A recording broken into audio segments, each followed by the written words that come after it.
Sir ஒரு பொண்ணுக்காக நீங்க எவ்வளவு பெரிய துரோகியா மாறுவீங்க நான் நினைச்சு கூட பார்க்கல சார். அநேகமா போன ஜென்மத்துல நீங்க கட்ட பொம்மனை காட்டி கொடுத்த எட்ட பண்ணாதான் இருந்திருக்கும் சார். சும்மா புலமாதீங்க. நானும் தான் இப்ப மாடிக்கிட்டு இருக்கேன். நாம 2 பேரும் உண்மையான புத்தாலியா இருந்தா அங்க இருந்த கேமராவை கவனிச்சிருப்போம். அதை கவனிக்காம இப்படி ஒரு முட்டாள்தனத்தை பண்ணிட்டு இங்க வந்து புலம்பி என்ன பிரயோஜனம்? இப்போ வந்து சொல்லுங்க. முன்னாடியே உங்களுக்கு அறிவு உங்களுக்கு தெரிஞ்சிருக்கணும் சார். முன்னாடியே கபாலி சார், உங்க அப்பா செத்ததுனால தான் இப்போ உங்களுக்கு சொத்தே கிடைக்க போகுது. பார்க்க போனா நாங்க உங்களுக்கு எவ்வளவு பெரிய நல்லது பண்ணிருக்கோம். நியாயமா பார்த்தா நீங்க தான் எங்களுக்கு பெரிய விருந்தே கொடுக்கணும் சார். அட ஆமா, விருந்துன்னு சொன்னதுக்கு அப்புறம் தான் ஞாபகம் வருது. ஏம்பா கபாலி, வந்துக்கிறவங்களா சரக்கு பிரியாணி ஒன்றும் இல்லையா? போ நான் ஏற்பாடு பண்றேன். போ கபாலி சார், இவங்கெல்லாம் இழவுக்கு வந்திருக்காங்களா இல்ல எல்லாம் திங்கிறதுக்கு வந்திருக்கானுங்களா? நாங்க எந்த சாவுக்கு போனாலும் அப்படிதான். இன்னைக்கு செலவு ஃபுல்லா நீங்க 2 பேர் தான் பாக்குறீங்க சார். உண்டு வந்து பிரியாணி சரக்கு, மத்த செலவெல்லாம் உண்டு சார். நாங்க எதுக்கு சார் செலவு பண்ணோம்? உங்க டிவிடி என் கையில இருக்கிற வரலாம் நான் சொல்ற எல்லா செலவும் நீங்க பண்ணி தான் ஆகணும். நீங்க செலவு பண்ணலனா இத போலீஸ் பாக்கும், அப்படியே கோர்ட்டும் பாக்கும். என்ன சொல்றீங்க? என்ன கபாலி சார் பொசு பொசுன்னு கோவப்படுறீங்க? ஏதோ சும்மா பேச்சு சொன்னா அதுக்குள்ள இப்படி கோவப்படுறீங்க? இந்தாங்க புடிங்க, செலவு வச்சுங்க சார். என்கிட்ட காசு இல்ல சார். அண்டர்வேர்ல இருக்கிற டிக்கெட் பேக்கெட்ல ஏதாவது வச்சிருப்பீங்க, எடுத்து கொடுங்க.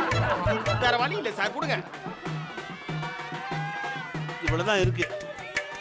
ஏய் முருகா, இங்க வா. வந்துட்டேன். என்ன கபாலி? இந்தா கிழவனோட சாவை குடிச்சிட்டு பிரியாணி சாப்பிட்டு திருவிழா மாதிரி கொண்டாடுறோம். சரி போ. காசுல என்ன சார் இது? சொந்த காசுல சூனிய வச்சுக்கிற மாதிரி எனக்கு நானே ஆப்பு வச்சுக்கிட்டேனே. இனிமே நொந்து ஒரு பிரயோஜனம் இல்லை நட்டு சார். விதி எங்க கொண்டு போய் நிறுத்தோ அங்க போய் நின்றுதான் ஆகணும். வேற வழி இல்லை சார். ரொம்ப முக்கியமா போ. எப்பேற்பட்ட மனுஷமா?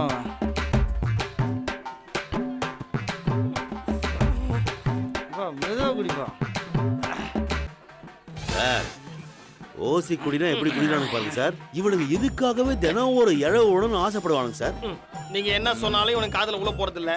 இவனுக்கு போற போக்க பார்த்தா இவனுக்கு நமக்கே இறுதி சடங்கு முடிச்சிருவானுங்க போல இருக்க. நான் மாப்பிள்ள சரக்கு பிரியாணி எல்லாம் போதுமா? போதுண்ணே, வேணா சொல்லு. போனேன் பத்தலன்னா சொல்லுங்க, வாங்கி தர்றதுக்கு நம்ம தர்ம பிரபு 2 பேர் இருக்காங்க. கபாலி சார் வாங்க. பாடம் வந்துருச்சு. சுடுகாட்டுக்கு அட்வான்ஸ் கொடுத்தாச்சா? கொடுத்தாச்சு. எல்லாத்துக்கும் நாங்க கொடுத்த காசு சரியா இருந்துச்சா? சரியா இருந்துச்சு. அப்புறம் எதுக்கு அந்த டிவிடி இன்னும் எங்க கிட்ட கொடுக்காம இருக்கீங்க? கொடுங்க, நான் கிளம்புறோம். கொடுங்க. யோ, என்ன அதிகாரமா கேக்குறீங்க? இன்னும் நீங்க நிறைய செய்ய வேண்டியது இருக்கு. கபாலி சார், இதெல்லாம் ரொம்ப ரொம்ப அநியாயம் சார். வரப்போற சொத்தை வச்சு செலவு பண்ண வேண்டியது தானே. உங்க பரிசலத்துக்கு காசு எடுக்காம எல்லா செலவையும் எங்க தள்ளியா கட்டுறீங்க? என்ன கொஞ்சம் கொஞ்சமா சவுண்ட் ஏறுது. உங்க 2 பேரையும் குப்புற படுக்க வச்சு லாக்கப்ல லாடம் கட்டணும்.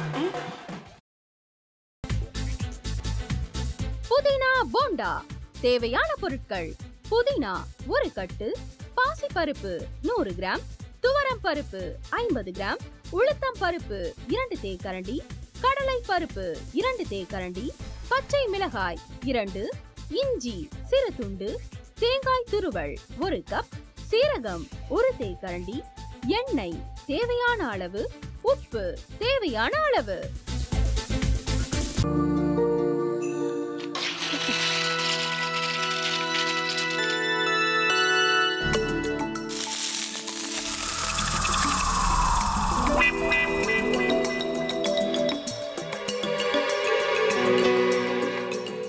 இந்த ஆம்லெட் பண்றதுக்குள்ள போதும் போதும் ஆயிடுது. தவையோட ஒட்டிக்குது.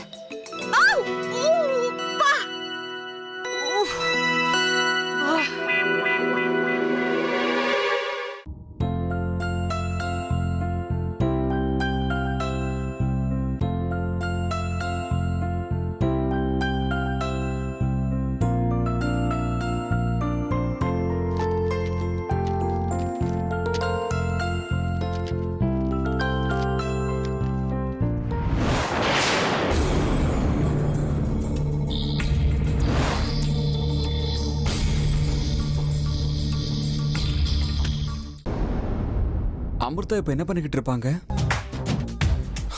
நாளைக்கு எல்லாரும் சேர்ந்து அவங்க வீட்டுல பொண்ணு கேட்கறதுக்காக போறோம். என்ன மாதிரி அவங்களும் ரொம்ப எக்ஸைட்டா இருப்பாங்களோ? அதான் போன் நம்பர் இருக்கே, போன் பண்ணி கேட்டுடலாம்.